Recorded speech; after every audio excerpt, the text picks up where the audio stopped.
Ano naman po yung mga sinasabi ng natin na downside ng hindi po pagkakaroon nitong life insurance sa pamilya? Ma'am Okay Bea. po.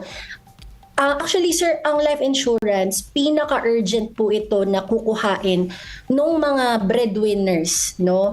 So maaaring mga magulang ito o kaya naman kahit wala ka pang anak, pero kung merong nakaasa sa'yo sa family mo financially, talagang kailangan ito. Kasi kung wala po tayo nitong life insurance, and if may mangyari nga po sa atin, yung hashtag unpredictable nga po na pinag-uusapan natin, di ba?